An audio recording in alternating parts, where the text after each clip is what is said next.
The wine glass shattered before Ren could catch it. Crystal exploded across marble, red liquid spreading like blood beneath the chandeliers of the Grand Aurelio Hall. Ren's vision swam. His fingers clutched the edge of the table, knuckles white, breath coming in shallow gasps that no one seemed to notice. The crimson suit, tailored too tight 3 weeks ago, now suffocating, clung to his waist where his secret grew. "Careful, Omega." The waiter's voice dripped condescension as he mopped the spill. "Wouldn't want to cause a scene." Too late. Ren's scent had already changed. Across the hall, conversations stuttered. Heads turned with the precision of predators catching movement. This was the Virelli Alliance banquet, where blood contracts were signed over champagne and men who smiled too widely ended up in the river. The rules were simple.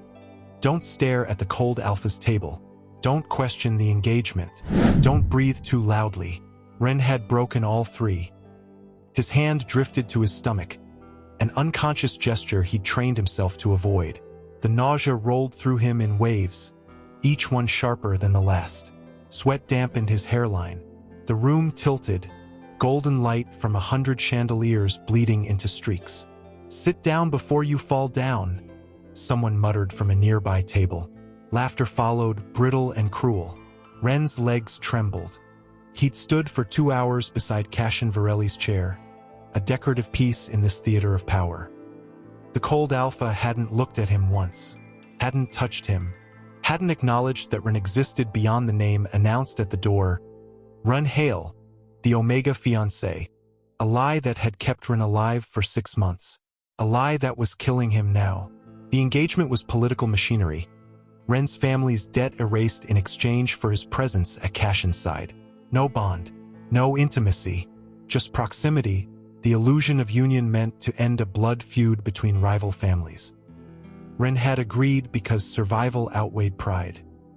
He'd smiled through introductions, worn the clothes they provided, and swallowed every humiliation.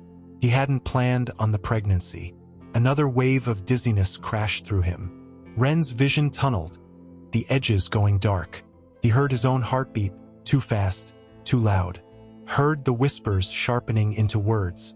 Look at him. Pathetic. Why does Virelli keep him around? Probably drugs. You know how Omegas are. Ren's jaw clenched. His hand pressed harder against his stomach, where a life he hadn't asked for demanded everything he had left. 3 months along, barely showing, but his body was betraying him.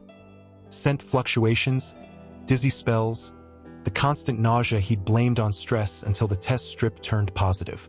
He'd hidden it perfectly until tonight, until the waiter bumped the table and the wine spilled and Ren's control shattered with the glass.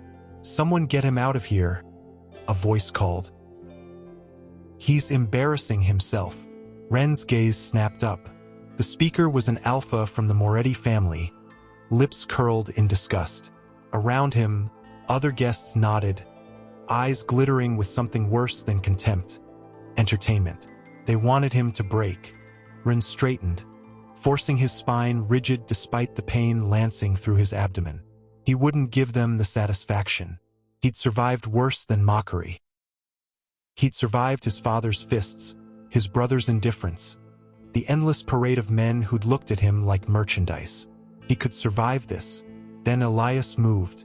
Cassian's lieutenant, blonde, broad-shouldered, with a smile meant for diplomacy, stepped forward. His hand touched Ren's elbow, steadying him.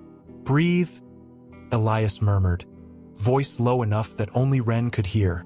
"You're safe." Safe. The word was a joke. Ren wasn't safe. He was a prop in a play where the audience held knives. But Elias's other hand hovered over Ren's belly. Not touching, just close enough that the gesture became unmistakable. Protective. The hall went silent. Ren felt the shift like a pressure drop before a storm. Every alpha in the room sensed it. Every omega froze. The scent that had been leaking from Ren.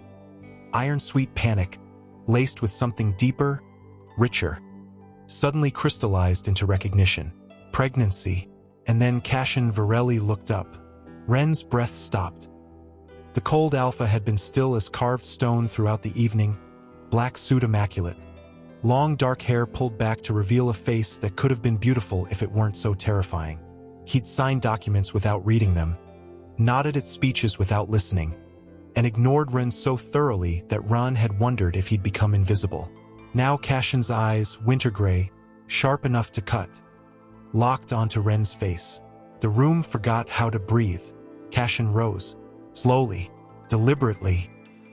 His chair scraped across marble, the sound a warning that echoed through the hall.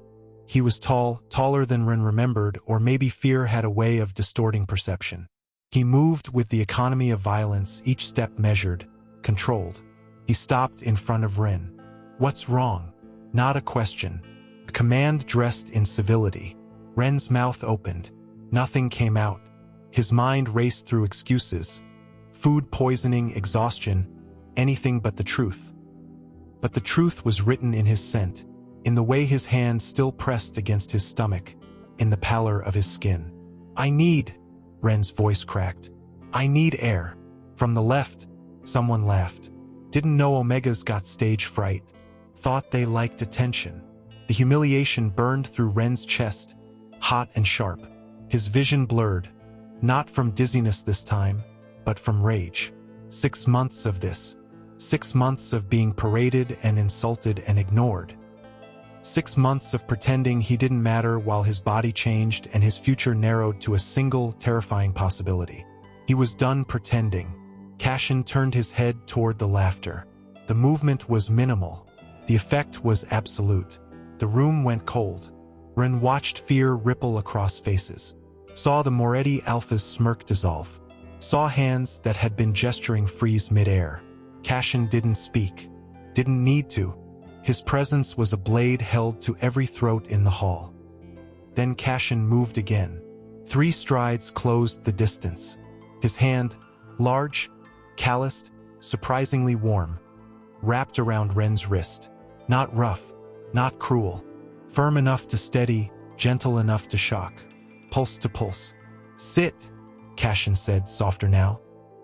He pulled out the chair beside his own, the one that had been empty all night.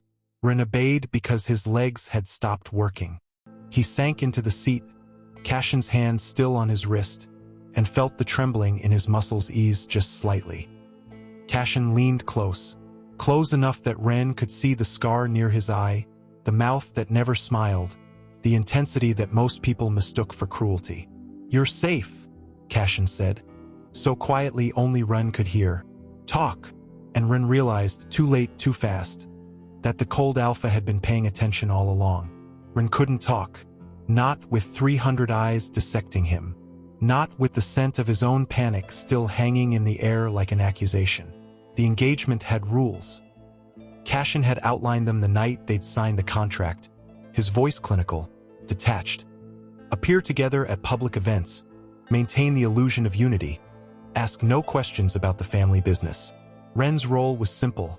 Stand, smile, exist as proof that the Virelli family could broker peace through bond rather than bullets.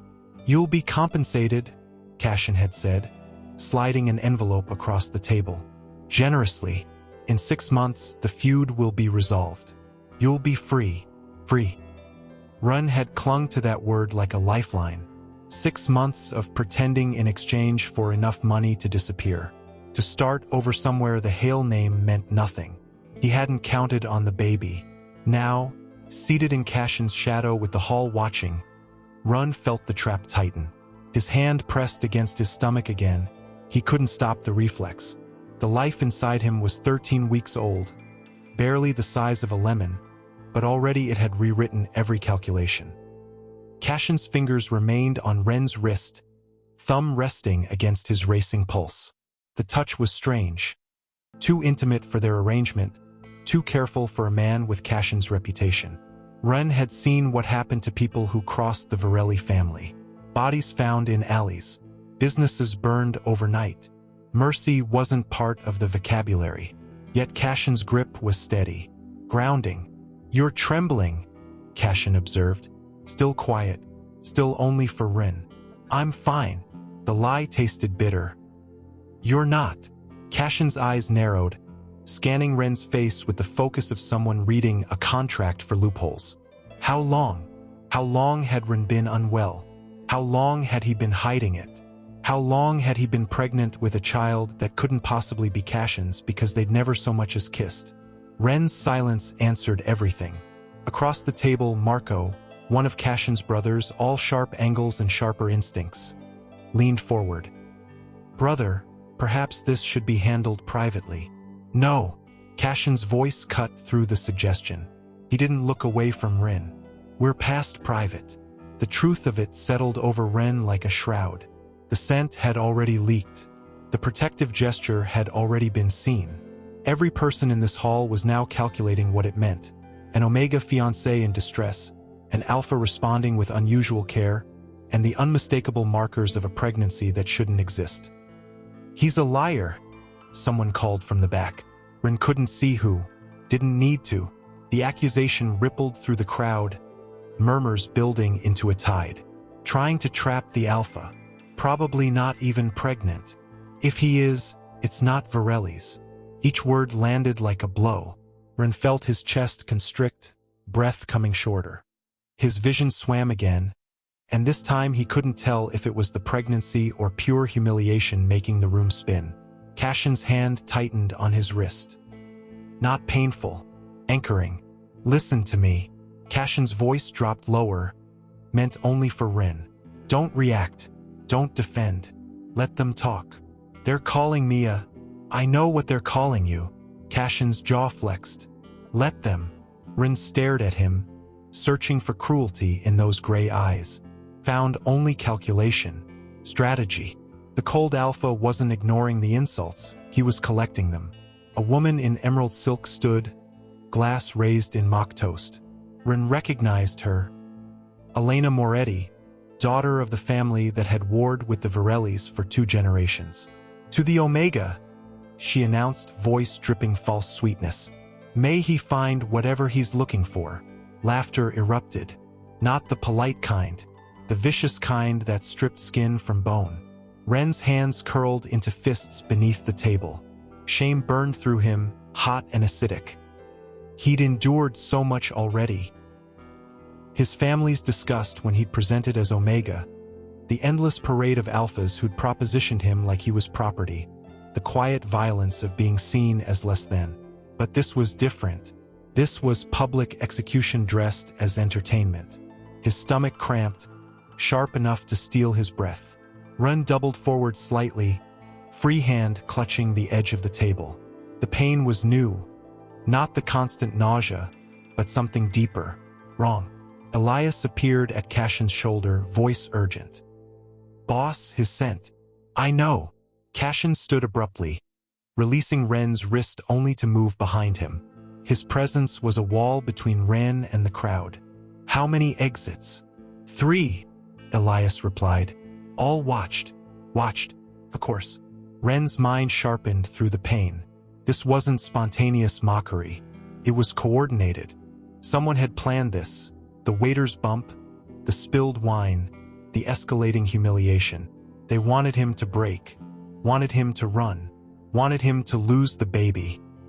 The realization hit Ren like ice water. This wasn't about embarrassing Cassian. It was about eliminating leverage. A pregnant Omega complicated narratives. A miscarriage would simplify everything. "I need to leave," Ren whispered. "Not yet." Cassian's hand settled on his shoulder, warm through the fabric. "Stand." "I can't." "You can." Not a command. A certainty. Ren pushed himself up, legs shaking.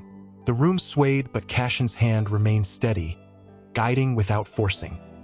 Ren managed to straighten, managed to face the crowd that watched with hungry eyes. Elena Moretti smiled. "Leaving so soon? The night's just begun." Another cramp tore through Ren. He bit down on the gasp, tasted copper. "Blood? No, just the sharp tang of fear." "Tell them," Elena continued, her voice carrying, "tell everyone what you're really doing here. How much the Virellis are paying you to play house." The numbers had been generous. The contract had been clear. But standing there, pregnant and in pain and surrounded by people who wanted him erased, Ren realized money meant nothing if he didn't survive to spend it. Cassian's scent shifted. Ren felt it like a storm rolling in. Dark, powerful, absolute. Every alpha in the room straightened. Every omega drew in sharp breaths. The pheromones that filled the hall weren't just dominance. They were warning. "Clear the room," Cassian said. No one moved. Now, Ren had 3 seconds to decide. 3 seconds while the hall held its breath, while Cassian's order hung in the air like smoke, while Elena Moretti's smile sharpened into something predatory. 3 seconds while another cramp twisted through his abdomen and his vision tunneled and every instinct screamed at him to run, collapse, disappear. 3 seconds to choose silence or truth. Ren chose chaos. He reached up, fingers catching the lapel of Cassian's jacket, and pulled the cold alpha down. The kiss was brutal in its honesty. No softness, no romance, just Ren's mouth pressed against Cassian's, desperate and reckless and utterly public. He tasted shock. Cassian's sharp inhale, the way his body went rigid, and underneath it something darker. Pine and smoke and the metallic edge of danger. Ren had never touched him before. 6 months of proximity and they'd never so much as brushed hands. Now he was kissing him in front of everyone who mattered. The hall gasped, a collective sound, sharp and disbelieving. Crystal clinked as someone dropped their glass. A chair scraped. Somewhere, a woman laughed. High, nervous, quickly silenced. Cassian didn't push him away. That was the terrifying part. Ren had expected rejection, disgust, maybe violence. Instead, Cassian's hand came up, large and steady, to cup the back of Ren's neck. His thumb brushed the spot where a bond mark should have been, where Ren's skin remained unmarked, unclaimed. The touch was gentle, possessive, questioning. Ren broke the kiss, pulling back just enough to meet Cassian's eyes. They were wide, the first unguarded expression Ren had ever seen on that carefully controlled face. Shock, yes, but underneath it, something that made Ren's breath catch. Recognition. Cassian's pupils dilated. His nostrils flared, drawing in Ren's scent with sudden focus. The hand on Ren's neck tightened, not painful, but firm enough that Ren couldn't have pulled away if he'd wanted to. "You're..." Cassian's voice was rough, stripped of its usual ice. His eyes dropped to where Ren's hand still pressed against his stomach, then back to his face. "How long? Not how dare you, not what are you doing. How long?" Because Cassian had scented it now. The pregnancy Ren had hidden, the secret that changed everything. The kiss had done what Ren intended, forced Cassian to pay attention, to truly look at him for the first time since they'd signed the contract. 13 weeks, Ren whispered. The room erupted. Chairs scraped as people stood. Voices rose in a cacophony of disbelief, accusation, barely contained violence. Ren heard his name spat like a curse, heard Cassian's called with question marks attached. The careful piece that had held the alliance together cracked down the middle. A trick! Elena Moretti's voice cut through the chaos. She stood, emerald silk catching the chandelier light like scales. "You all saw it," he initiated. "This is manipulation." "He's not even claimed," someone else added. "Look at his neck. Not a mark on him." "Then whose child is it? Does Virelli even know? This is an insult to the alliance." Ren swayed, the voices blending into a roar that made his head pound. Another cramp seized him, worse than before. He felt wetness, sweat or blood, he couldn't tell, and his knees started to buckle. Cassian caught him. One arm around Ren's waist, the other still cradling his neck. Cassian held him upright with effortless strength. Ren found himself pulled against the alpha's chest, Cassian's scent wrapping around him like armor. Pine and smoke, and underneath it, something new. Something fierce and protective that made Ren's hindbrain go quiet. Safe, his omega instincts whispered. Mate. No, not mate. They had a contract, not a bond. Money, not love. 6 months of pretending that was supposed to end with Ren disappearing. Except nothing about this moment felt like pretending. Cassian turned, positioning himself between Ren and the crowd. His voice, when he spoke, carried the weight of absolute authority. Clear. The room. Cassian, Marco started. Not a suggestion. Cassian's eyes swept the hall, marking faces, cataloging who stood where. Everyone out. Now. You can't be serious, Elena said, though her smile had vanished. We have a right to know. You have the right to leave before I make you. Cassian's free hand moved to his jacket, and the gesture was enough. Everyone knew what the Virelli air carried. Everyone knew he'd used it before. The hall began to empty. Not quickly. Pride demanded a certain slowness, a show of leaving by choice rather than force. But they left. Alphas gathered their partners. Families clustered together, whispering furiously. Security moved to the exits, Marco and Lucien flanking them, while Elias remained by Cassian's side. Elena was the last to move. She paused at her table, fingers trailing over her wine glass. This won't end well, Cassian. For any of you. That's not your concern. Cassian's tone was arctic. Leave. She smiled, thin, vicious. The child won't survive this. You know that, don't you? The moment you claim responsibility for it, every enemy you have will target it. Better to let nature take its course now. Ren's breath stopped. His hand pressed harder against his stomach, protective instinct overriding fear. The baby was barely formed, barely real, but it was his. His responsibility. His. Touch him, Cassian said softly, and I'll burn your family to ash. The words were quiet. The threat was absolute. Elena's smile froze. For a moment, the mask slipped, and Ren saw what lay beneath. Fear, calculation, the rapid assessment of someone realizing they'd misjudged the stakes. She nodded once, sharp, and left. The doors closed behind her. Silence fell, thick, heavy, broken only by Ren's ragged breathing and the distant sound of cars starting outside. The grand Aurelio Hall, so full of people moments ago, now felt cavernous. Empty except for Cassian and his brothers, except for Ren still held in the cold Alpha's arms. Cassian's grip loosened slightly. Can you stand? Ren nodded, though he wasn't sure. Cassian lowered him carefully back into the chair, then did something that made Ren's world tilt. Cassian knelt. Right there, on the marble floor, the heir to the Virelli family empire knelt in front of an Omega who'd just exposed him in front of everyone who mattered. His hands came to rest on either side of Ren's knees, careful not to touch, and his eyes, those winter-gray eyes, searched Ren's face with an intensity that felt like being seen for the first time. Why didn't you tell me? Ren's laugh cracked. When? Between ignoring me at events or signing papers without looking up. Cassian flinched. The movement was minimal, a slight tightening around his eyes, but it was there, real. You never looked, Ren continued, the words spilling out now that the dam had broken. 6 months, and you never once asked if I was okay, if I needed anything, if this, he gestured between them, was destroying me. I thought, Cassian stopped, jaw working, the contract. I thought you wanted the distance. I wanted to survive. Ren's vision blurred. Tears he'd been holding back for weeks finally breaking free. Do you know what it's like? Being paraded as yours while knowing you wouldn't notice if I disappeared. Cassian's hands moved, hovering just above Ren's knees. I noticed. When? Every time. Cassian's voice was low, raw in a way that didn't match the cold Alpha reputation. Every event, every introduction, every moment you stood beside me and pretended this was real. Ren stared at him. Then why?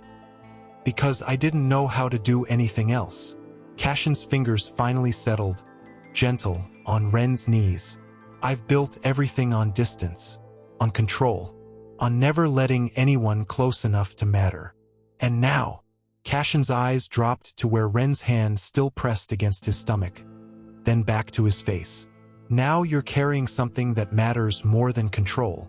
The phone chimed. Lucien moved forward, screen glowing in his hand. Boss, surveillance caught something.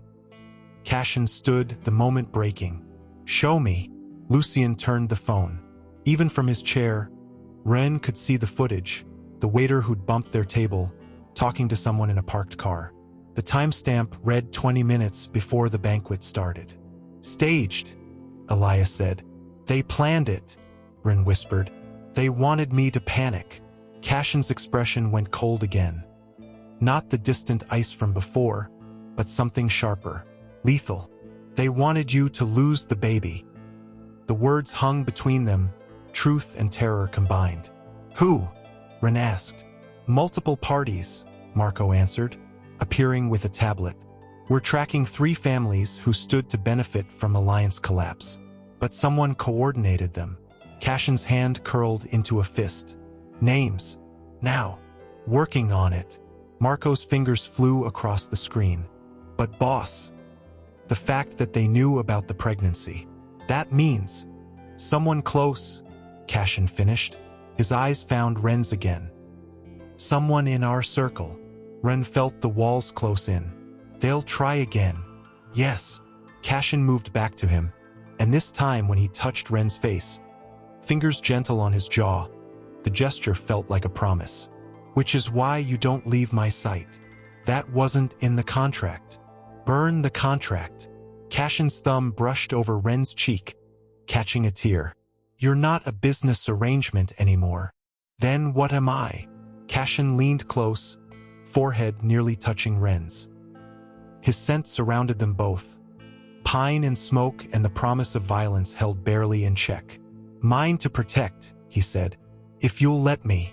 Ren should have said no, should have pushed Cassian away, demanded a new contract, insisted on leaving before the situation spiraled further into madness. He was pregnant with another Alpha's child. A one-night mistake from before the engagement contract, from when he'd been desperate and drunk and trying to forget what his life had become. The baby wasn't Cassian's, could never be Cassian's. Claiming protection now was suicide. But another cramp tore through Ren's abdomen, sharp enough that he gasped, and the decision made itself. "Yes," he whispered. Cassian's eyes flashed. Something dark and possessive that should have terrified Ren but instead made his hindbrain purr. "Marco, get Dr. Chun. Now. On it." Marco was already dialing, phone pressed to his ear as he strode toward the exit. "Elias, lock down the building. No one in or out without my direct approval." "Understood." Elias moved with military precision, speaking into his earpiece as he coordinated with security. "Lucien," Cassian started. "Already pulling security footage from the last month," Lucien said, not looking up from his tablet. "If someone's been watching him, we'll find them." Run watched the 3 brothers move like synchronized machinery, each responding to Cassian's unspoken commands with practiced efficiency. This was the Virelli family in motion, the organization that had held territory through 3 generations of gang wars, that had politicians on payroll and police in pockets. He'd agreed to be protected by them. He'd kissed their air in front of their enemies. He'd just painted a target on his own back. "I can see you thinking," Cassian said, drawing Ren's attention back. He'd pulled up a chair, sitting now so their eyes were level. "Regretting it already?" "Calculating survival odds," Ren admitted. "Smart." Cassian's mouth twitched. Not quite a smile, but close. "What are they?" "Low. Higher than they were an hour ago." Cassian glanced toward where his brothers worked. "Before, you were a bargaining chip, an expendable piece in someone else's game. Now you're your responsibility," Ren finished. "Your liability. My priority." Cassian's hand moved to rest over Ren's where it pressed against his stomach. The touch was careful, seeking permission. "Both of you." Ren's breath caught. The casual acceptance, the way Cassian included the baby without question, without demanding paternity tests or explanations, felt wrong. Too easy. "You don't even know if—" "I don't care whose it was," Cassian interrupted. His eyes held Ren's, steady and certain. "It's yours now. That makes it mine." Before Ren could process that statement, the doors burst open. 5 men entered, and the temperature dropped. Ren recognized 2 immediately: Antonio Moretti, Elena's father, flanked by his sons. The others wore different family colors but the same expression. barely controlled violence. "This meeting is over," Cassian said, not rising. His hand remained over Ren's. "Not yet." Antonio stopped 10 feet away, too far for immediate threat, close enough to be insulting. "We have concerns. Address them elsewhere." "We will not." One of the sons stepped forward, Marcus, if Ren remembered correctly. Young, aggressive, with the kind of confidence that got people killed. "That Omega just made accusations." "I made none," Ren said, voice steadier than he felt. "The kiss was accusation enough." Marcus's eyes raked over Ren with open contempt. "Claiming pregnancy, claiming bond, claiming rights you don't have. I claimed nothing." Ren pushed himself to his feet, ignoring the dizziness. Cassian rose with him, a solid presence at his back. "I kissed him. That's all. That's enough." Antonio's voice was measured, dangerous. "Do you understand what you've done?" "The alliance was already fracturing," Cassian cut in. "Don't pretend his kiss broke something that wasn't already cracking." "Because of him," Marcus jabbed a finger toward Ren. "An Omega with no clan backing, no worth, and now claiming to carry, what? Your heir? How convenient." The words struck like physical blows. Ren felt his face burn, shame and anger twisting together. "I claimed nothing," he repeated. "Your sense says otherwise." This from one of the other alphas, older, calculating. Pregnant Omega, distress markers, and the way Virelli responded. "You've manipulated this situation beautifully. Careful." Cassian's voice went soft, the kind of soft that preceded violence. But Ren had lived through too much shame to let someone else speak for him. "You think I wanted this?" He laughed, the sound bitter. "You think I planned to get pregnant before a political engagement? To be trapped between families that see me as a bargaining chip? Then whose is it?" Marcus demanded. "None of your concern. It's everyone's concern." Marcus moved closer, and Elias materialized between them, hand inside his jacket. Marcus stopped but didn't retreat. "If you're carrying another alpha's child while engaged to Virelli, the engagement was theater," Ren said. "We all knew it. A pretty lie to make peace look romantic." "Was," Antonio repeated, seizing on the word. "Past tense. What is it now?" Silence stretched. Ren felt Cassian's presence behind him, steady as stone. Felt the weight of the question settle over the room. "What were they now?" "Undefined," Cassian said finally. "Which is my business, not yours." "It became our business when he made it public," Antonio countered. "The alliance depends on stability, clarity, not," he gestured at Ren. "Whatever this is, this," Cassian said, voice dropping to lethal quiet, "is my Omega, and my patience is expired." The claim, "my Omega," reverberated through the hall. Ren felt it like a shockwave, felt his own body respond with a wash of heat that had nothing to do with the pregnancy. Cassian wasn't touching him, wasn't marking him, but the words carried weight. "You can't be serious," Marcus said. "You're claiming him? Now? With another alphas." "I'm claiming my right to privacy," Cassian interrupted, "and your right to leave, before I exercise other options." Antonio raised a hand, stopping his son from speaking. "We need guarantees. You need nothing. The alliance will hold because I say it holds." Cassian stepped around Ren, putting himself fully between the Omega and the Moretus. "Not because of a pretty story, not because of public theater, because I have what you need: protection, connections, and the will to burn anyone who breaks contract." "And him?" Antonio nodded toward Ren. "What is he? Leverage? Weakness?" "Mine," Cassian repeated. "That's all you need to know." Dr. Chun entered then, medical bag in hand, white coat stark against the dark suits. She took in the scene with clinical efficiency, the standoff, the tension, Ren's pallor. "I need the patient. Privately." "We're not finished," Marcus started. "Yes," Cassian said. "You are." He turned to Elias. "Escort them out." "You're making a mistake," Antonio said, but he was already moving toward the door. This won't protect him. It just makes him a bigger target. The words echoed as they left. Dr. Chun approached Ren, already pulling out a stethoscope. How far along? 13 weeks, Ren said. Cramping? Yes. Bleeding? I don't know. Ren looked down, suddenly terrified of what he might find. Sit. Dr. Chun guided him back into the chair, movements brisk but gentle. Let me check. She pressed fingers to his wrist, timing his pulse, then moved to his abdomen.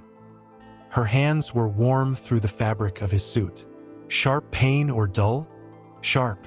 Comes and goes. For how long? Since? Ren glanced at Cassian, who stood watching with an intensity that felt like being under a microscope. Since the wine spilled. Maybe an hour. Dr. Chen's expression tightened. She looked up at Cassian. I need him in a medical facility. Now. Is it? Ren couldn't finish the question. Couldn't ask if he was losing the baby, if the stress and fear and public humiliation had been enough to end the pregnancy. I don't know yet, Dr. Chun said honestly. But cramping at this stage with stress markers this high, we need monitoring. Possibly intervention. Cassian's hand settled on Ren's shoulder. My car's outside. We'll go now. Not your car. Marco reappeared, phone out. They're watching. 3 vehicles tailing us since we arrived. Then lose them, Cassian said. Or.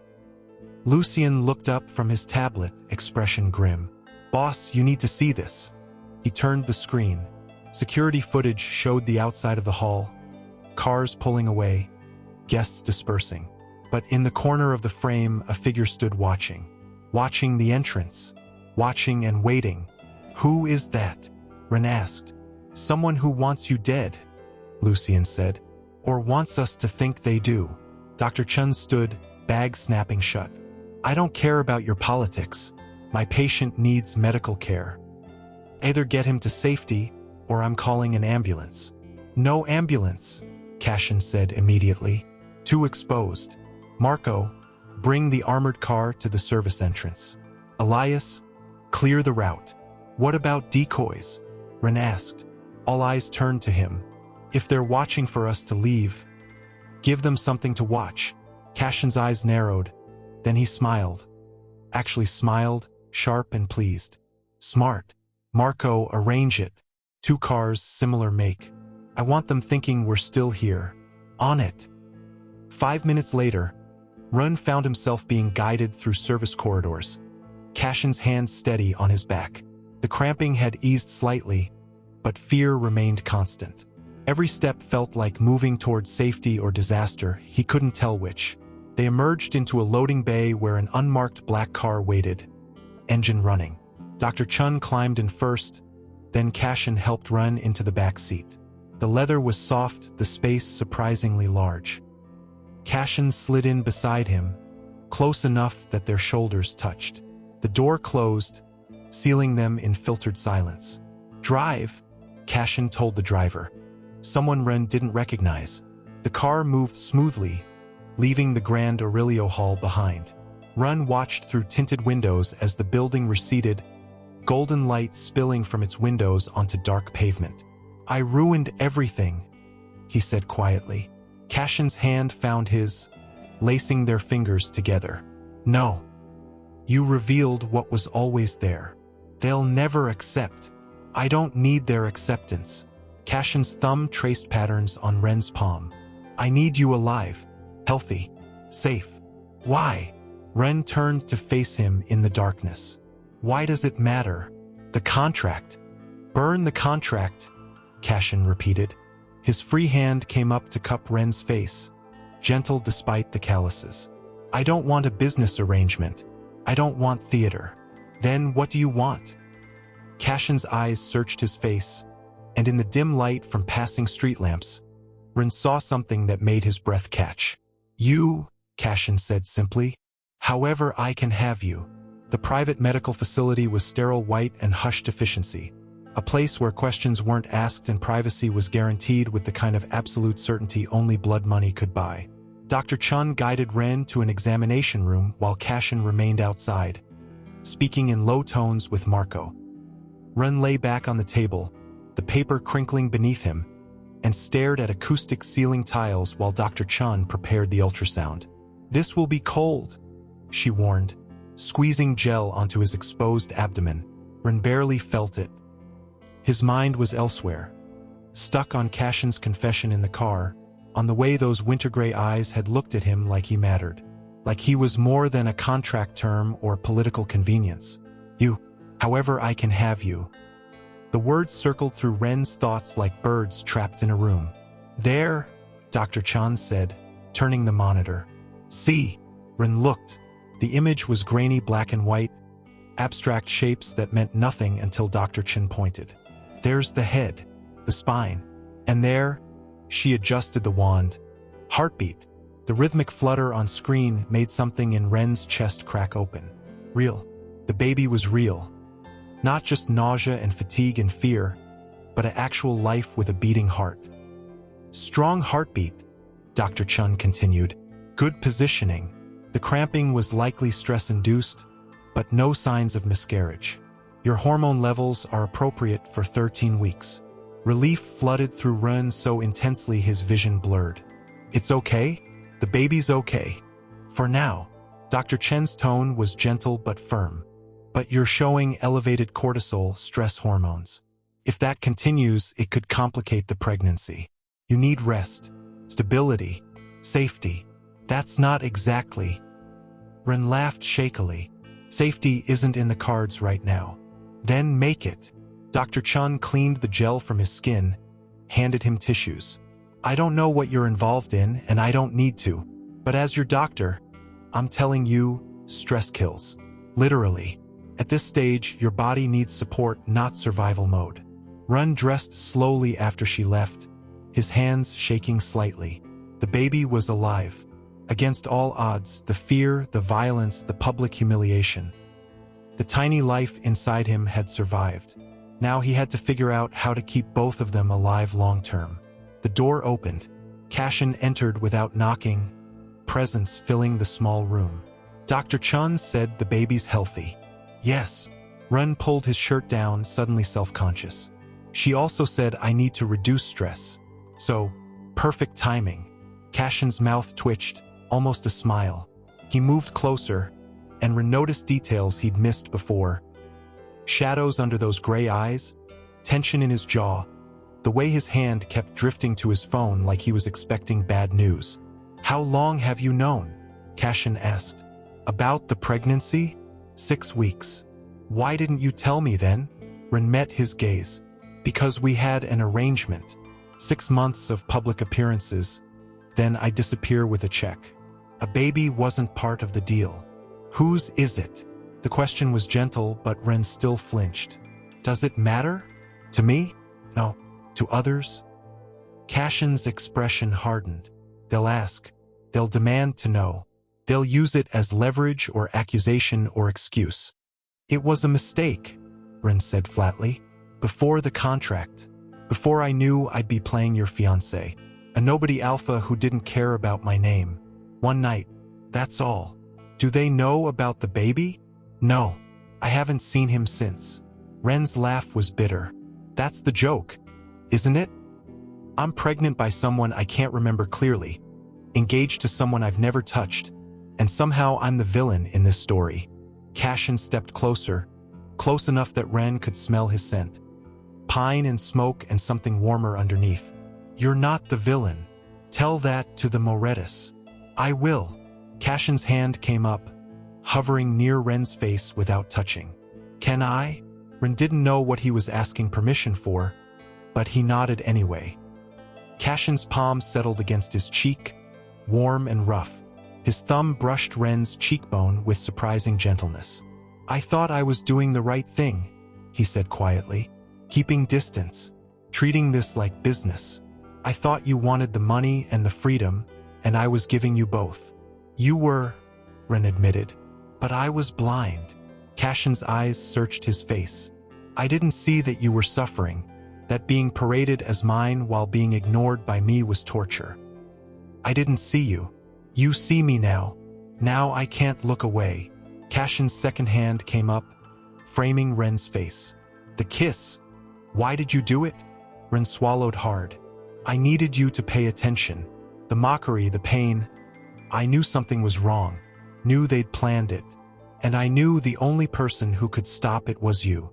So you kissed me. So I kissed you, Ren confirmed. In front of everyone who mattered.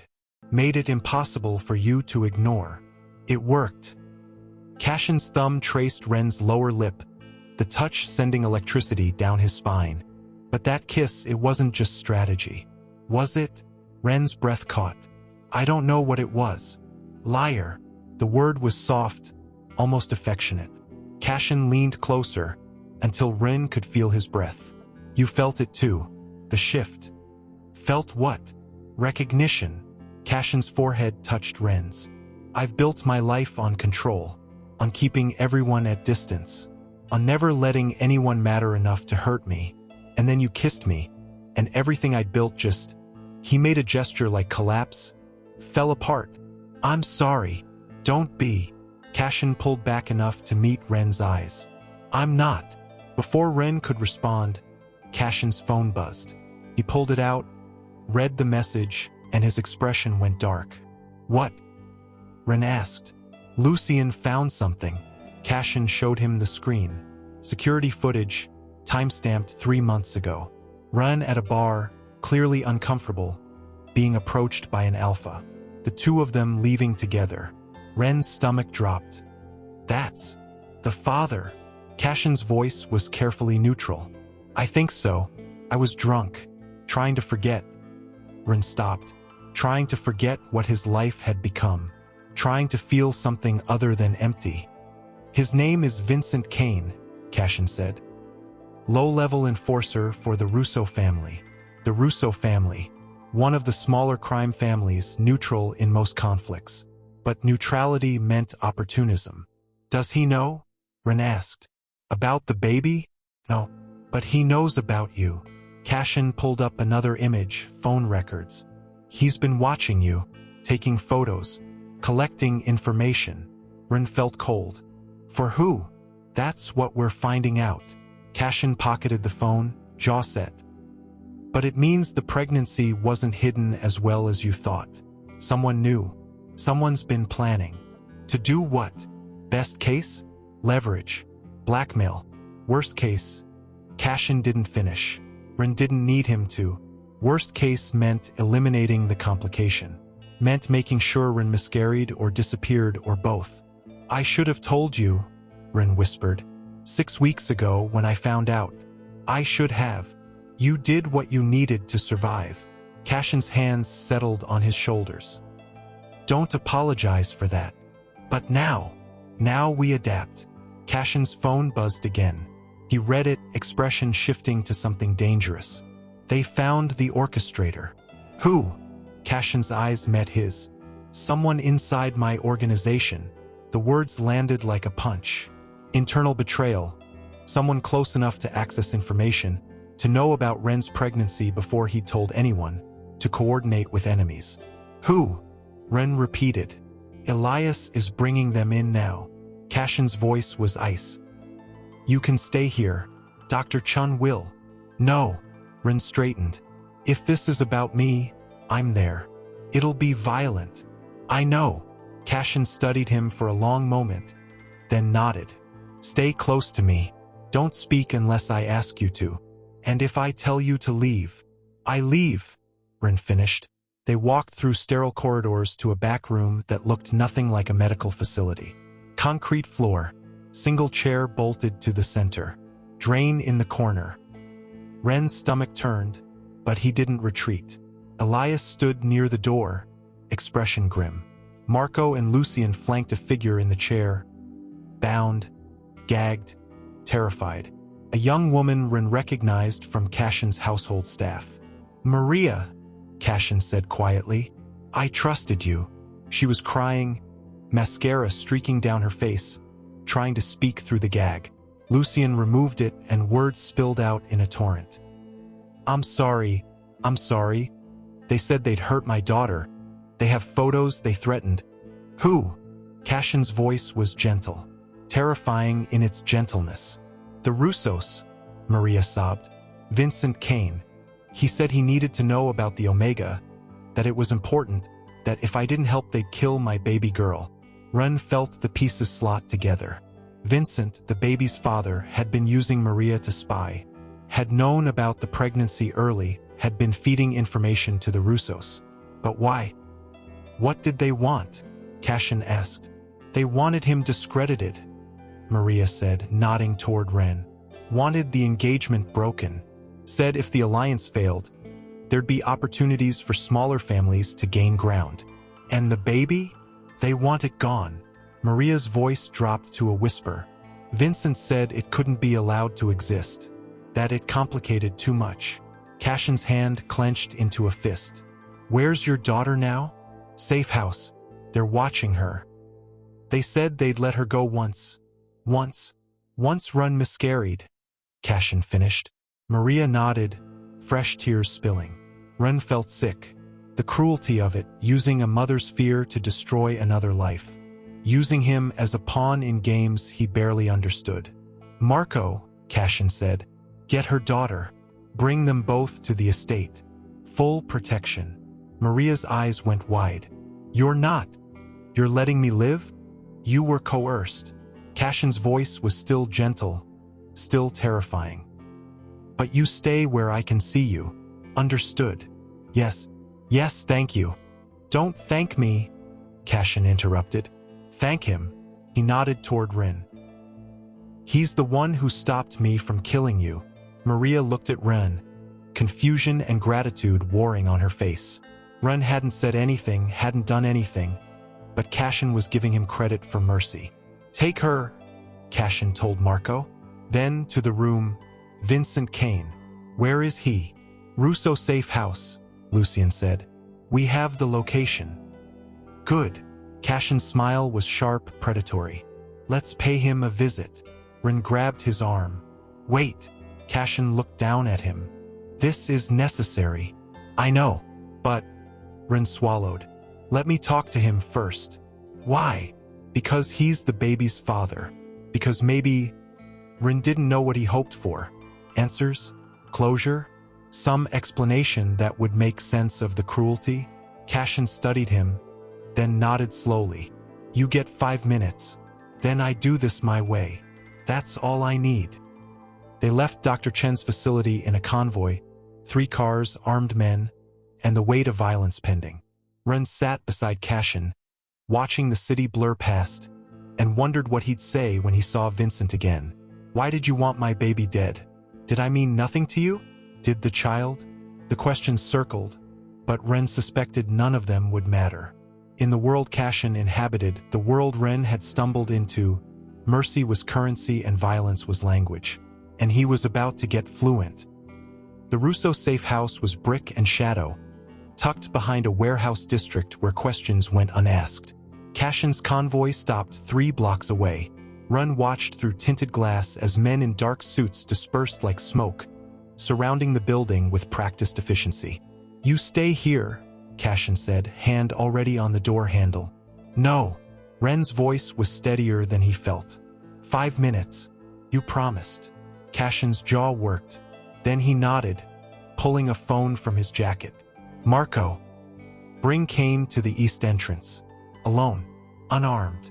They waited in silence thick as oil. Ren's hand rested on his stomach, feeling the flutter that was either life or fear. Through the windshield, he watched a door open. 2 figures emerged. Marco dragging a man who stumbled, hands zip-tied behind his back. Vincent Kane looked smaller than Ren remembered. Thinner. Fear had stripped away whatever charm he'd worn that night at the bar. Cassian exited first, circling to open Ren's door. His hand was steady on Ren's elbow as they approached. Vincent's eyes widened when he saw Ren, recognition followed by calculation. You, Vincent breathed. You're pregnant, Ren finished. With your child. Vincent's face drained of color. That's impossible. We used. Nothing's impossible. Ren stepped closer, Cassian a solid presence at his back. Did you know? When you gave them information about me, did you know what they'd do? I didn't. Vincent swallowed hard. They said it was just intel, background checks. They wanted to know who Virelli's Omega was.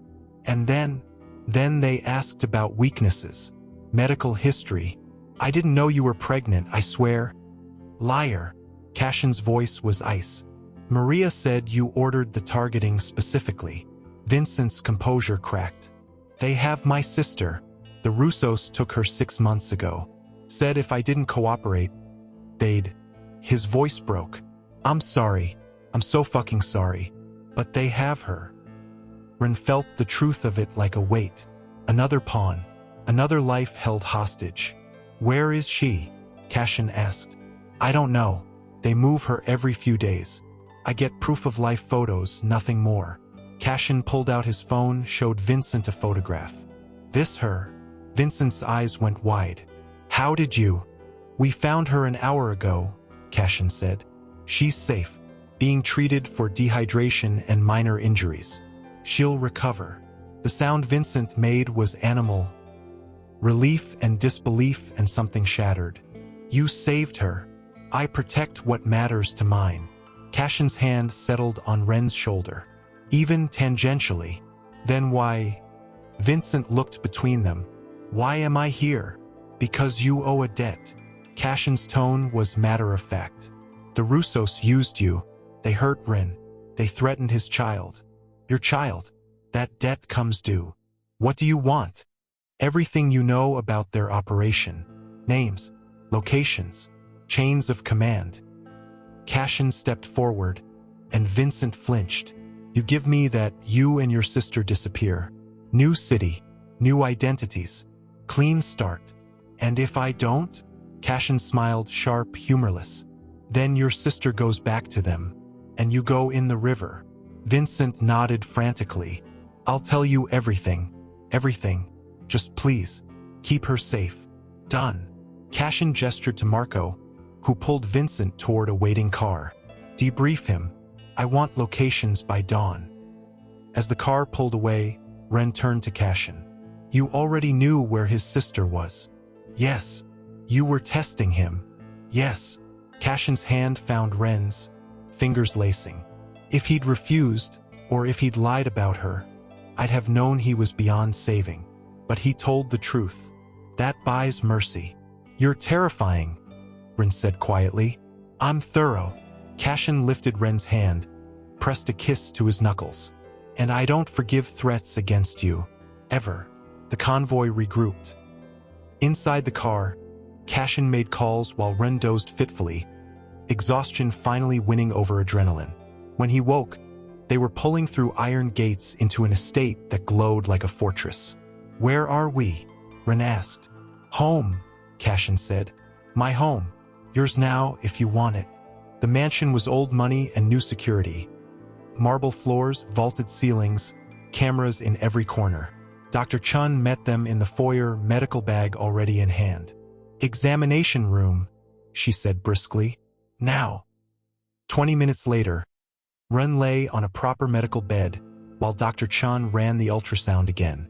The heartbeat filled the room. Steady, strong, defiant.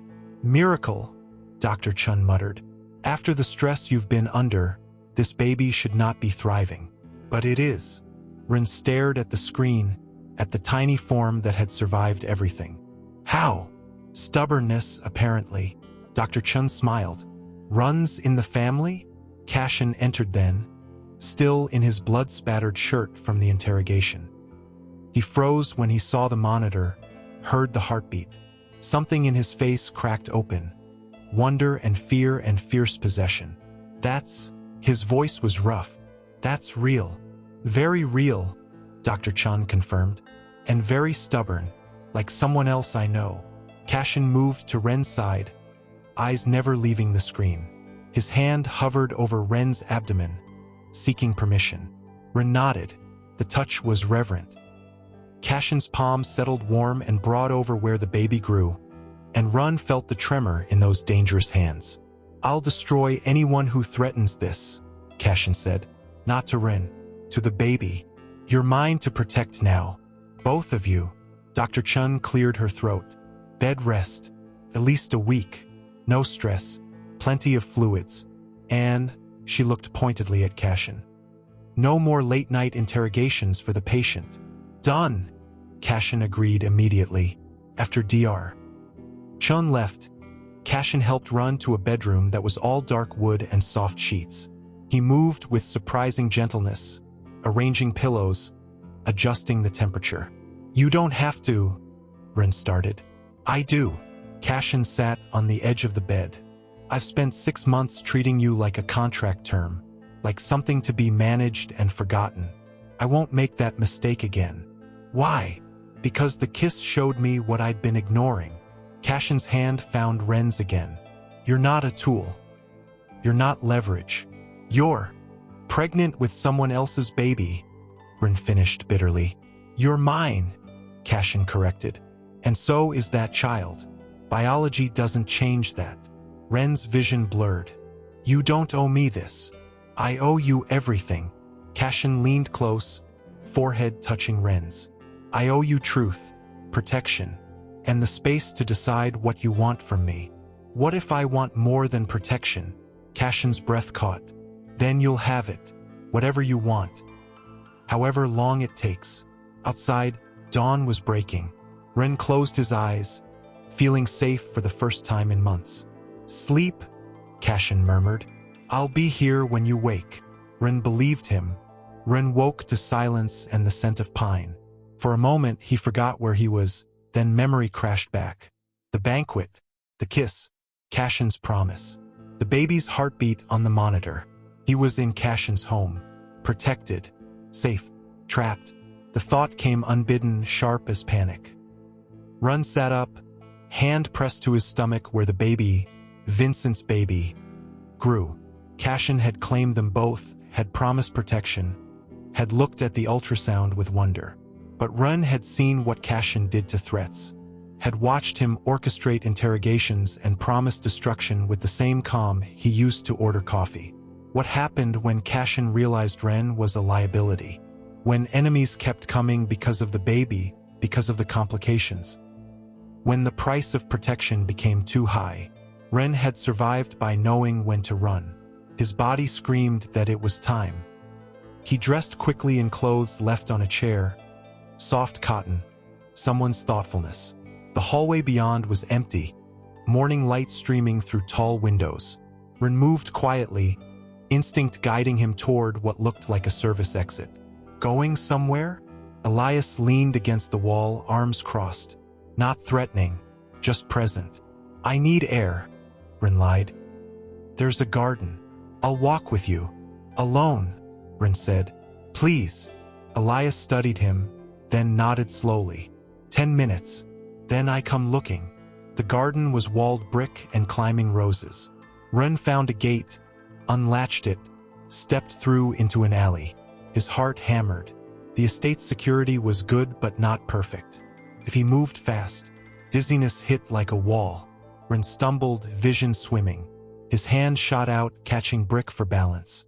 The cramping started immediately. Sharp, vicious, wrong. No, he whispered. Not now. Please, not now. His legs buckled. Ren went down hard, pavement scraping his palms. Pain lanced through his abdomen, different from before. Deeper.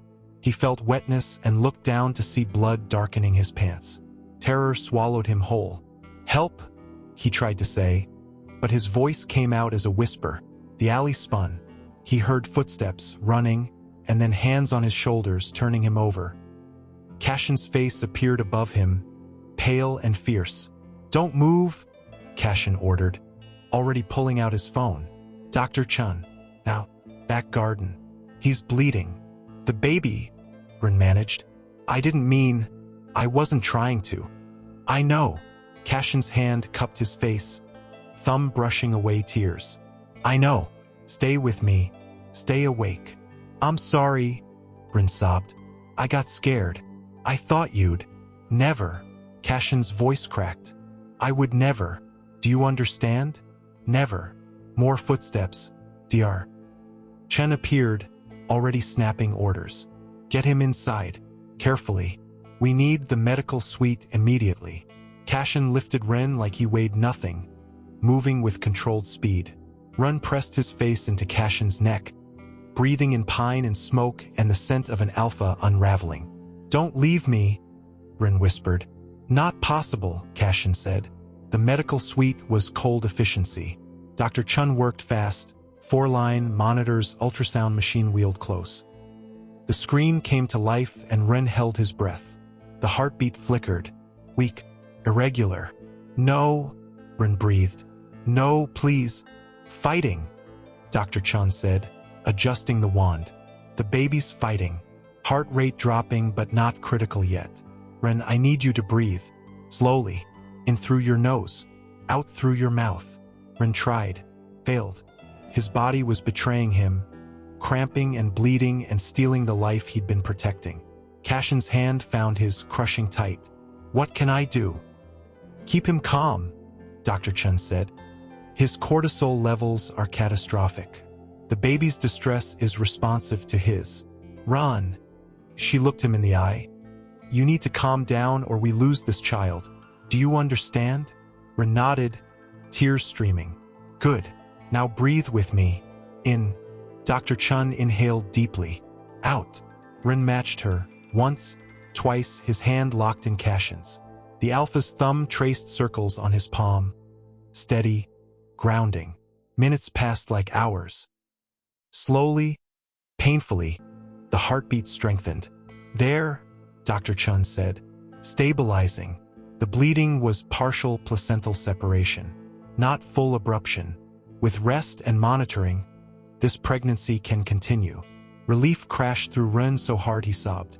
"But," Dr. Chun continued, voice firm, "one more incident like this and we won't be lucky. Do you understand? No stress, no running, no panic attacks. This baby will not survive another crisis." "I understand," Ren whispered. "Dr. Chun turned to Cassian. "He needs constant supervision. Not guards, not security. Someone who makes him feel safe enough to stay calm." "Me," Cassian said immediately. "I'll do it." "Can you?" "This isn't interrogations and retaliation. This is sitting, waiting, being gentle." Cassian looked at Ren, and his expression was stripped bare. "I can learn." Dr. Chun nodded. "Then learn fast, because if he runs again, he kills what he's trying to protect." Cassian didn't leave. For 3 days he stayed, not hovering, but present. He moved a desk into Ren's room, worked there instead of his office. When Ren woke from nightmares, Cassian was there, voice low, hands careful. When Ren's appetite vanished, Cassian ordered every meal option imaginable until something appealed. Ren watched him transform from the cold alpha into something else. Something focused and desperate and utterly devoted. On the 4th morning, Ren finally asked, "Why?" Cassian looked up from his laptop, eyes shadowed with exhaustion. "Why what? Why are you doing this?" Ren gestured vaguely. "The protection, the care. You could assign guards. You don't have to." "I do," Cassian interrupted. He closed the laptop, moved to sit on the edge of the bed. "I have to because the alternative is unthinkable." "What alternative?" "Losing you." Cassian's voice was raw. "Both of you." Ren's breath caught. "We're not yours to lose. Aren't you?" Cassian's hand settled carefully over Ren's stomach, where the baby had finally stopped protesting. "Because it feels like you are. Feels like you've been mine since the moment you kissed me and shattered every wall I'd built. That was survival. That was truth." Cassian's eyes met his. "And I'm done pretending otherwise." "Pretending what?" "That I don't want this." Cassian's thumb traced gentle circles. "That I didn't spend 6 months forcing distance because I was terrified of wanting you. That seeing you pregnant doesn't make every possessive instinct I have scream mine." Ren's heart hammered. "You don't mean that." "I've never meant anything more." Cassian leaned closer, voice dropping to intimate quiet. "I told myself the engagement was business. That you were temporary. That when the contract ended, I'd let you go without looking back. And now I can't imagine letting you walk away." Cassian's forehead touched Ren's. "The baby isn't mine by blood. But you are mine by choice if you'll have me. Both of you. You want to claim me. Not a question. A realization. I want to bond you. Cassian pulled back enough to meet Ren's eyes. Permanently. Completely. I want my mark on your throat and your scent mixed with mine. I want the world to know you're protected, cherished, mine. That's obsession, Ren whispered. Yes. No shame in Cassian's voice. It is, and if that terrifies you, I'll learn to live with it. But I won't lie about what I want. Ren's hand came up to touch Cassian's face, fingers tracing the scar near his eye. What if I can't give you that? What if the fear is too much? Then we go slow. Cassian turned his face into Ren's palm, lips brushing skin. However long you need. But know this, I'm not leaving. Not when enemies threaten you. Not when you're scared. Not when the baby comes. Never. You sound certain. I am. Cassian's smile was small, fierce. Because that kiss told me something I'd been too blind to see. What? That you're the strongest person I've ever met. Cassian's hand covered Ren's on his face. You survived your family. Survived being used as a political tool. Survived carrying a secret that could have gotten you killed. And then you looked at a room full of predators and chose to fight back with truth. I chose chaos, Ren corrected. You chose bravery. Cassian's kiss was gentle on Ren's palm. And I chose you. Weeks ago. Months ago. Maybe from the moment you signed that contract with terror in your eyes and your spine straight. That's not how it works. It's exactly how it works. Cassian's voice was certain. Love doesn't ask permission. It just arrives and refuses to leave. The word love hung between them, impossible and undeniable. Say it again, Ren whispered. I love you, Cassian said. I love that you're reckless and terrified and pregnant with someone else's baby. I love that you kissed me in front of everyone I needed to impress. I love that you tried to run even though it was killing you. I love all of it. All of you. Ren's tears spilled over. That's insane. Probably. Cassian wiped them away with his thumbs. But it's true. I don't know if I can love you back. Not yet. Not with everything. I'm not asking you to. Cassian's smile gentled. I'm just telling you the truth. What you do with it is your choice. Outside, afternoon light slanted through windows. Ren heard voices. Marco giving orders, Elias laughing. The normal sounds of Cassian's world continuing despite the chaos. What happens now? Ren asked. Now you rest. Cassian stood, moved back to his desk. And I handle the Russos. What does that mean? It means they made a mistake. Cassian's expression shifted, cold returning, purpose sharpening. They thought they could use you as leverage. Thought they could hurt what's mine without consequence. Cassian, they were wrong. Cassian's smile was predatory now. And by tomorrow, everyone will know it. The Russo family fell in pieces. Ren watched from the safety of Cassian's study, laptop open to security feeds, as Cassian's organization moved. It wasn't loud. It wasn't violent the way movies portrayed. It was systematic, businesses seized, accounts frozen, safe houses emptied. By dawn, the Russos had nothing. They're asking for terms, Marco reported, phone pressed to his ear. Begging, actually. No terms, Cassian said. He stood by the window, backlit by rising sun, a dark shape against gold. They threatened Ren. They wanted my child dead. There's no negotiation. Boss, Marco hesitated. If we eliminate them entirely, it sends a message. Good. Cassian turned, eyes cold as winter. Let it. Ren shifted in his chair, hand on his stomach. What happens to Vincent's sister? Protected, Cassian said. She's innocent. I don't punish innocent people. And Vincent, relocated. New identity. He cooperated, gave us everything we needed. He lives. Cassian's gaze found Ren's. But he never contacts you again. That was the condition. What if I want? Do you? Cassian's voice was carefully neutral. Want him in your life? In the babies? Ren thought about it. The drunk night, the fumbling encounter, Vincent's fear when he'd been caught. No, he was a mistake. Not the baby, but him. Then it settled. Cassian crossed to him, knelt by the chair. His hand covered Ren's on his stomach. This child has one father. Me, if you'll let me claim that. You're not. I know I'm not blood. Cassian's voice was fierce. But I'll be there. For every appointment, every milestone, every fear. I'll teach them how to defend themselves and when to show mercy. I'll love them because they're yours. Ren felt tears threaten again. You make it sound simple. It is simple. Cassian's other hand came up to cup Ren's face. Love is the simplest thing I've ever felt. Before Ren could respond, alarms shrieked. Cassian was moving before Ren could process. Phone out, orders barked. What's the breach? East Wing. Elias's voice crackled through. 3 hostiles. Armed. Lock it down. Cassian grabbed Ren's arm, pulled him up. Medical suite. Now. They ran. Ren's body protested, cramping with exertion, but Cassian's hand was steady on his back. Behind them, gunshots echoed, sharp cracks that made Ren's ears ring. Dr. Chun met them at the medical suite door, face pale. Inside. Now. The room was steel and security, reinforced walls, panic button, supplies for emergency surgery if needed. Cassian pushed Ren inside, then turned to leave. Where are you going? Ren grabbed his jacket. To end this. Cassian's expression was carved ice. Stay here.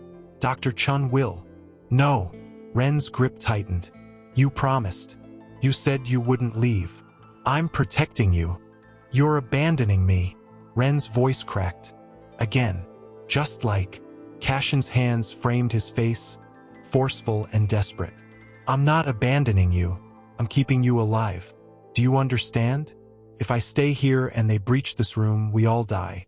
If I stop them, you're safe. And if they kill you, they won't. Cassian's kiss was hard, brief. Because I have something to live for now. Both of you. He left before Ren could argue, door sealing behind him with a pneumatic hiss. Ren paced, hands shaking. Dr. Chun watched him with clinical concern. Your heart rate. I know. Ren pressed both palms to his stomach. I know, but he's out there and I can't. More gunshots. Closer. Then silence, thick and suffocating. Ren counted heartbeats. Reached 100. 200. The door's lock disengaged. Cassian entered. Blood on his shirt but moving smoothly. Behind him, Marco and Elias flanked a man Ren didn't recognize. Older, silver-haired, bound and gagged. The orchestrator, Cassian said. Antonio Moretti's second. He was setting up a final play. Was, Ren repeated. Past tense, Cassian confirmed. The Morettis are done. The Russos are done. Anyone who thought hurting you was strategy. Done. The man made muffled sounds behind the gag. Cassian ignored him, crossing to Ren instead. You're shaking. You left, Ren said. You promised you wouldn't leave and you. I came back. Cassian pulled him close, hand cradling his head. I'll always come back. You can't promise that. Watch me. Cassian's lips brushed his temple. Nothing will keep me from you. Not enemies. Not pride. Not death itself. That's impossible. Then I'll do the impossible. Cassian pulled back enough to meet his eyes. Over and over until you believe me. Dr. Chun cleared her throat. The patient needs rest. And you, she looked at Cassian, need to handle your prisoner elsewhere. Cassian nodded. Marco, take him to the secure room. Make him comfortable. We'll negotiate terms tomorrow. Terms? Ren asked. I thought there were no terms. For the orchestrator, no. For Elena Moretti, Cassian's smile was sharp. She'll pay differently. Public humiliation. Reduced territory. A reminder that crossing me costs more than blood. As Marco dragged the prisoner away, Cassian guided Ren to the bed. He stayed close while Dr. Chun ran monitors, checked vitals, confirmed the baby was stable despite the excitement. Miracle baby, Dr. Chun said, refuses to quit. Like their father. Cassian murmured, hand over Ren's stomach. I'm not their father, Ren said. You're not either. Then what am I? Cassian's eyes held his, vulnerable. Ren thought about it, the protection, the devotion, the promises made and kept. You're theirs, he said finally. If that's what you want to be. Cassian's smile was sunrise breaking. It's all I want. 6 months passed like seasons turning. The Grand Aurelio Hall hosted another banquet. Same chandeliers, same linen-draped tables, same powerful families gathering to broker peace and power. But the atmosphere had shifted. Where fear once moved through the room, now respect reigned. Careful, measured, absolute. At the center table sat Cassian Virelli, the cold alpha whose reputation had evolved into something more complex. Beside him sat Ren Hale, visibly pregnant now, wearing midnight blue instead of crimson. His hand rested on his swollen belly with unconscious pride. No one mocked. No one whispered cruelty. They'd learned. Elena Moretti was absent, her family reduced to a fraction of their former power. The Russos were gone entirely, territory absorbed. In their place sat families who'd signed new contracts, agreed to new terms. The alliance had been reforged, not in blood, but in Cassian's will. You're staring, Ren murmured. Cassian's hand covered his on the table, fingers lacing. I'm appreciating. The power dynamics? You. Cassian's thumb traced circles on Ren's palm. The fact that you're here, alive, carrying our child. Your child, Ren corrected gently. By choice, not blood. Same thing. Cassian lifted Ren's hand, pressed a kiss to his knuckles. The bond mark on Ren's throat caught the light. Still new enough to be tender, proof of the claiming that had happened 3 months ago. Ren had agreed on his own terms. A private ceremony, witnessed only by Cassian's brothers and Dr. Chun. No spectacle, just truth, a bite that had felt like coming home and a promise that had felt like freedom. Speech, Marco prompted from Cassian's other side. Cassian stood, bringing Ren up with him gently. The room quieted immediately, conversations dying, attention shifting. 6 months ago, Cassian began, voice carrying. This hall hosted a crisis. My Omega collapsed. I was blind to his suffering. The alliance nearly shattered. Faces watched, calculating. Ren felt their weight but didn't flinch. Tonight, Cassian continued, we gather in different circumstances. The alliance holds because we've learned what matters. Not appearances. Not convenient lies. Truth. Protection. Commitment to what we claim as ours. Cassian's hand squeezed Ren's. Some of you questioned my choice to claim an Omega carrying another's child. You called it weakness, foolishness, political suicide. Silence stretched. You were wrong. Cassian's smile was sharp. This Omega, my Omega, showed me strength I'd never understood, bravery I'd never possessed, and love I didn't know I needed. Ren's breath caught. Our child. Cassian's hand moved to Ren's belly.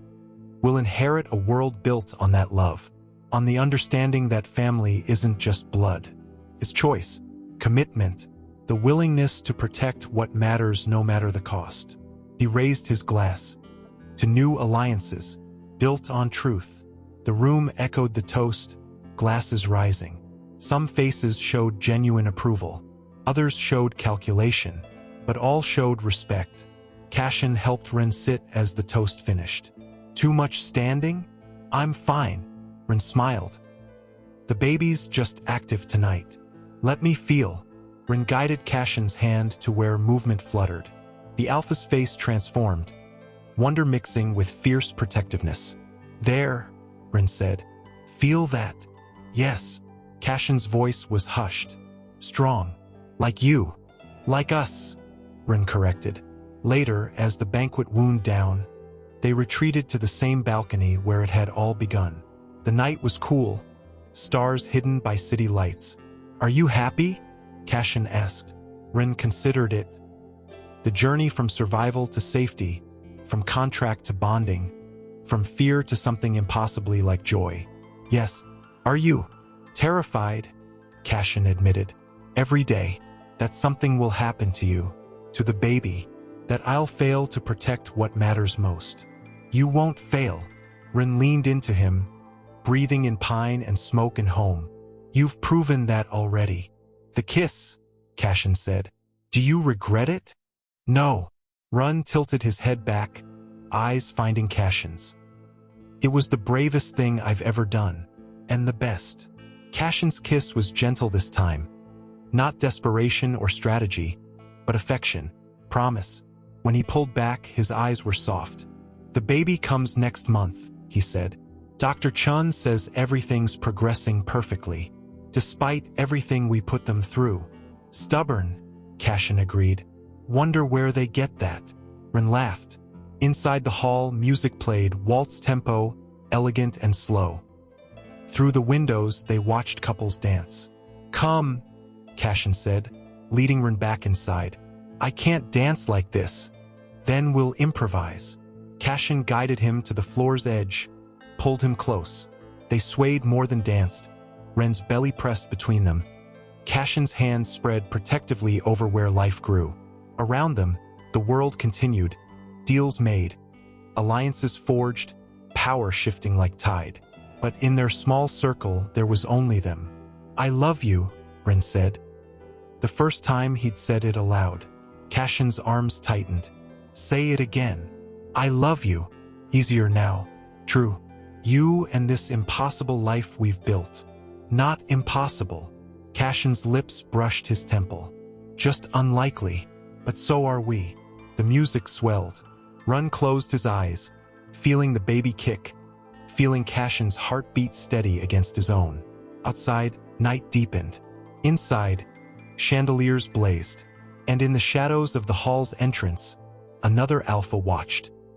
One who'd arrived too late to the previous banquet, whose territory bordered 3 families, whose ambition ran deep. He saw the cold alpha soften for his omega, saw the bond mark, saw the pregnancy, saw opportunity. Soon, he murmured to his companion, when the heir is born, when they're most vulnerable. But that was a story for another night. Tonight, Ren danced in Cassian's arms, safe and claimed and loved. Tonight, the kiss that had shattered everything had rebuilt the world. Tonight was enough.